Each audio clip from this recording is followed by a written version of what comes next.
Warga Balaraja, Tangerang, Banten mengeluhkan pencemaran udara dari pengelolaan limbah bahan beracun dan berbahaya. Debu dan bau menyengat membuat sejumlah warga alami sakit mata hingga gangguan pernapasan.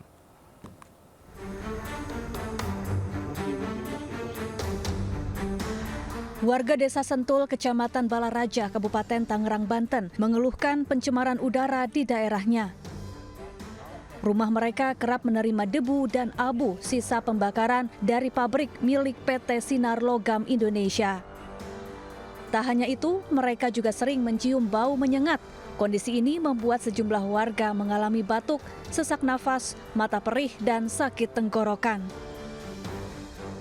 Adapun pencemaran ini diduga berasal dari pengelolaan limbah bahan beracun dan berbahaya atau B3. Kalau lama-lama kita di luar gitu tenggorokan sakit, kemudian pusing, nanti mual. Apalagi saya kebetulan punya anak yang punya asma ya, itu beberapa kali kalau sudah baunya itu sangat-sangat luar biasa, harus langsung ke IGD, harus di nebu.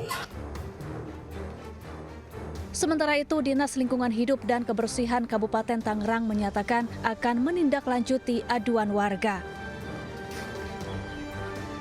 LSI ini kan perizinannya ada di pusat ya, tapi tetap kami juga ikut mengawasi, apalagi ketika ada laporan pengaduan dari warga ya kami tindak lanjuti.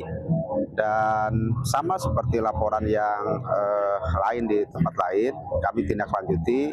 Hanya kemarin memang ketika akan ambil sampel terkendala cuaca, sehingga ketika cuaca ada hujan maka debu-debu yang sebelumnya dikomplain oleh warga itu kita tidak bisa pastikan kan, debunya kan hilang oleh air hujan. Kemudian memang lokasi pengambilan sampel itu harus di pabrik itu, tidak bisa di luar itu karena khawatirkan itu debu dari yang lain. Warga berharap pemerintah bertindak tegas terhadap aktivitas pabrik yang dinilai mencemari lingkungan dan membahayakan kesehatan warga. Dari Tangerang, Banten, Ai Marani, iNews melaporkan. Kita ke informasi lain, pemirsa. Memperingati perayaan Hari Ulang Tahun ke-11 Partai Perindo meluncurkan program Sumber Air Kehidupan.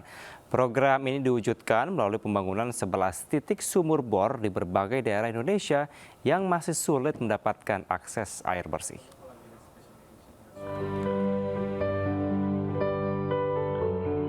16 tahun warga desa Watuliwung, Kecamatan Kangai, Kabupaten Sika, Nusa Tenggara Timur harus hidup tanpa memiliki akses air bersih. Untuk mendapatkan air bersih, warga mengandalkan air hujan dan membeli air tangki dengan harga yang cukup mahal dan terkadang tinggi kapur.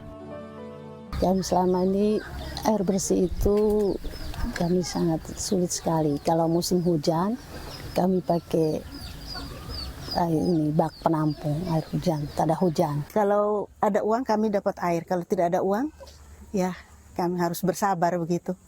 Tunggu sampai dapat uang dulu baru beli air.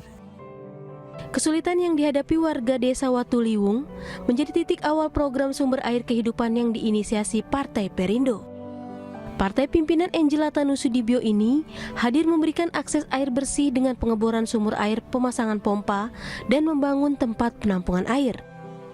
Ini adalah wujud harapan, wujud kita bersama-sama bahwa ada harapan untuk sama-sama kita meningkatkan pertama kesehatan, lalu pada akhirnya nanti adalah kita meningkatkan kesejahteraan masyarakat desa Watuliwung dengan penyediaan air sumber kehidupan atau air bersih. Partai Perindo berharap supaya pemerintah pusat bisa melihat ini. Jangan hanya sekedar membangun sumur, tapi harus membangun dan ada manfaat yang dirasakan oleh masyarakat. Program Sumber Air Kehidupan merupakan rangkaian Rapat Kerja Nasional 2025 dan syukuran HUT ke-11 Partai Perindo. Partai Perindo akan membangun 11 titik sumber air bersih di berbagai daerah yang sulit mendapatkan akses air bersih. Tim Liputan iNews melaporkan. Pemirsa, ribuan massa menggelar aksi bela Palestina di lapangan Monas, Jakarta. Massa menuntut hentikan genosida dan kesepakatan gencatan senjata berjalan permanen.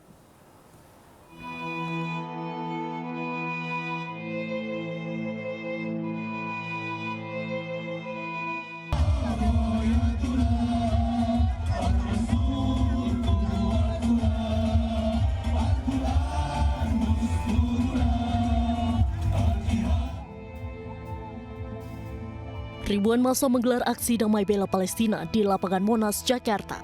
Massa yang berasal dari berbagai daerah di Jabodetabek mulai memadati kawasan Monas sejak Minggu pagi.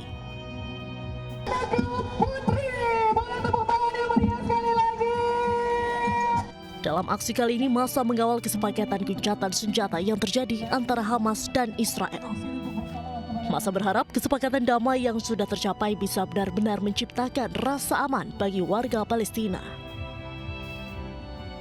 Saya sangat mendukung sikap dari pemerintah Indonesia yang disampaikan Bapak Prabowo untuk mendukung kemerdekaan Palestina sekarang. Untuk mengajak seluruh negara-negara melakukan dukungan terhadap kemerdekaan Palestina. Dan beliau menyampaikan dalam pidatonya di sidang umum PBB, siapapun, negara manapun yang tidak mendukung kemerdekaan Palestina akan ditinggalkan sejarah. Aksi ini mengajak semua pihak tidak henti menyuarakan hak-hak warga Palestina. Mereka menuntut Israel menghentikan genosida dan gencatan senjata berjalan permanen. Dari Jakarta, Tim Liputan News melaporkan. Pemirsa, sebuah rekaman video menunjukkan kehancuran kota pasca penarikan pasukan Israel dari Gaza. Rekaman video yang diambil di daerah Sheikh Radwan di Gaza pada Sabtu pagi waktu setempat menunjukkan kehancuran yang sangat besar yang ditinggalkan pasukan Zionis pasca gencatan senjata antara Israel dan Hamas. Terlihat blok-blok perumahan rata dengan tanah, puing-puing hangus dan puing-puing yang berserakan tersebar di seluruh distrik. Sebelumnya gencatan senjata mulai berlaku pada Jumat sore waktu setempat, menyusul penarikan bertahap Israel dari beberapa wilayah Gaza sesuai dengan ketentuan perjanjian. Gencatan senjata ini merupakan bagian dari proposal perdamaian Gaza yang diajukan Presiden Amerika Serikat Donald Trump yang dicetuskan pada 29 September bersama Perdana Menteri Israel Benjamin Netanyahu. Hamas menyetujui gencatan senjata yang ditengahi Amerika Serikat dengan sejumlah syarat termasuk bebaskan sandera melalui mediator Qatar dan Mesir dengan catatan Israel berkomitmen pada perdamaian dan penarikan pasukan penuh.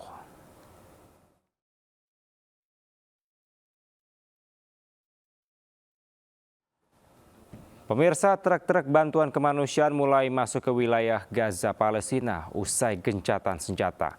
Warga setempat pun menyerbu truk bantuan yang memasuki wilayah Khan Younis. Ratusan warga Gaza berlarian menghampiri truk-truk pembawa bantuan kemanusiaan yang memasuki wilayah Khan Younis, Gaza, Palestina. Puluhan warga bahkan memanjat dan menaiki truk-truk tersebut lalu berebut kotak yang berisi bantuan kemanusiaan. Bantuan kemanusiaan tersebut mencakup kebutuhan vital, mulai dari pasokan makanan seperti pasta, tepung terigu, beras, makanan kaleng, serta bantuan esensial lainnya. PBB mengungkap pihaknya telah menyiapkan 170.000 ton bantuan kemanusiaan untuk didistribusikan ke masyarakat Gaza. PBB mengklaim bantuan tersebut cukup untuk pasokan makanan warga Gaza selama 3 bulan. Meski demikian, sebagian besar truk bantuan tersebut kini masih tertahan di perbatasan dan menunggu persetujuan dari otoritas pendudukan Israel untuk memasuki jalur Gaza.